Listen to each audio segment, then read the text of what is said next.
नमस्कार, मैं हूं मानसी और आप देख रहे हैं तेज भारत नेटवर्क न्यूज, जहां मिलती हैं आपको खबरें सबसे पहले सबसे सटीक। चलिए बढ़ते हैं आज की कुछ खास खबरों की ओर। गोंदिया शहर के इंजीनियर नगर में ओबीसी स्टूडेंट्स के लिए एक हॉस्टल है। इस हॉस्टल में 70 स्टूडेंट्स रहते हैं और यह हॉस्टल सरकार ने किराए पर लिया है, लेकिन यहाँ का पानी का सोर्स बंद पड़ा है। पिछले 15 दिनों से बंद है। इस वजह से ओबीसी स्टूडेंट्स को पिछले 15 दिनों से पानी के लिए भटकना पड़ रहा है। इस बीच स्टूडेंट्स को अपने खर्चे पर गोंदिया म्युनिसिपल कॉर्पोरेशन से पानी के लिए 899 रुपए प्रति टैंकर देना पड़ रहा है। उन्हें हर दिन 2 पानी के टैंकर लेने पड़ रहे हैं। हालांकि स्टूडेंट्स ने सवाल उठाया है कि ये स्टूडेंट्स कब तक साथ देंगे। इस बीच यहाँ के ओबीसी स्टूडेंट्स ने भी पानी की समस्या का जल्द हल न होने पर आंदोलन की चेतावनी दी है। ओबीसी हॉस्टल में पानी की कमी की जानकारी ओबीसी समाज सेवियों को मिली।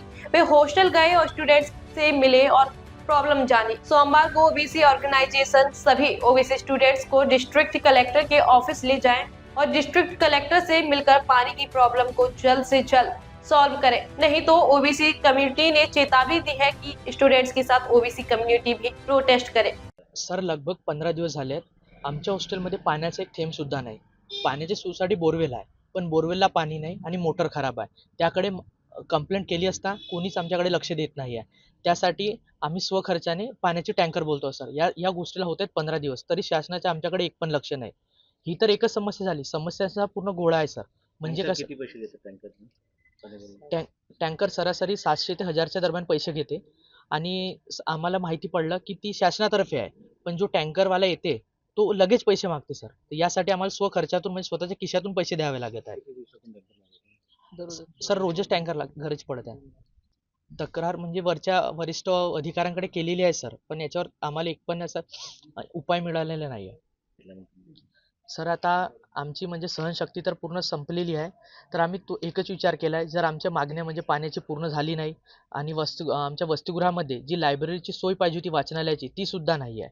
कित्येक मुलांच्या परीक्षा सर बिना लायब्ररीने किंवा बाहेर जाऊन ते स्वतः दुसऱ्या वाचनालयामध्ये जाऊन अभ्यास करून गेलेले आहेत. आणि आमचे काहींचे कॉलेज सर म्हणजे प्रत्येकाचे मोस्ट ऑफ कॉलेज हॉस्टेल एका कोपऱ्याला आणि कॉलेज एका कोपऱ्याला आहे. म्हणजे खूप अंतर आहे. त्यासाठी येण्या जाण्यासाठी आम्ही वाहनाची स्वतःची सोय केली आहे. त्यासाठी सुद्धा आमच्याकडे पार्किंगची सुद्धा एक पण व्यवस्था केलेली नाही आहे.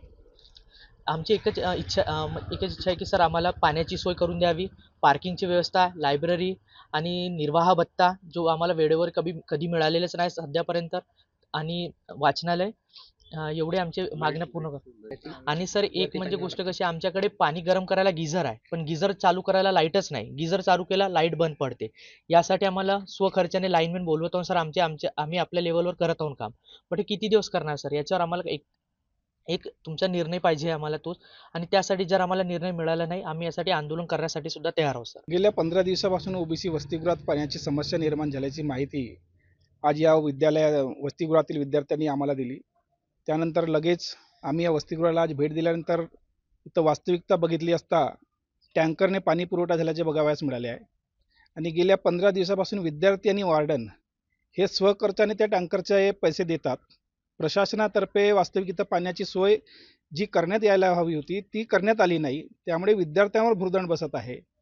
आणि नगरपालिकेच्या वतीने जे पाणी पुरवठा करण्यात येत आहे टँकरने, नगरपालिका ज्या कंत्राटदारामार्फत टँकर चालवतो त्या कंत्राटदाराने पैशाची मागणी करणे पाण्याकरता, हा एक विषय महत्त्वाचा इथं समोर आलेला आहे. या विषयाला घेऊन सोमवारला या विद्यार्थ्यांसोबतच आम्ही जिल्हाधिकारी यांच्याकडे जाणार आहोत. कारण की शासकीय वसतिगृह आहे आणि शासकीय वसतिगृहात पाणी पुरवठा करताना पाणी पुरवठा करणाऱ्या टँकर चालकांनी आणि त्या कंत्राटदाराने पैशाची मागणी करणे हे शासकीय धोरणाला धरून योग्य नाही आहे. आणि या मुद्द्याला घेऊन आम्ही जिल्हाधिकारी यांचे लक्ष वेधणार आहोत. आणि उर्वरित बाकीच्या समस्या, निर्वाह भत्ता, वसतिगृहाच्या आतील समस्या आहेत, यांच्या वाचनालयाच्या समस्या आहेत, पार्किंगच्या समस्या आहेत, या विषयावर सुद्धा राज्याचे जे मंत्री आहेत अतुल सावे यांच्याकडे आम्ही निवेदन देणार आहोत. आणि विद्यार्थ्यांसोबत पुढच्या सोमवारी पाण्याची जी समस्या आहे पूर्णतः सोडविण्याकरता जिल्हाधिकारी महोदयांना भेट घेण्याचं आम्ही ठरवलेलं आहे.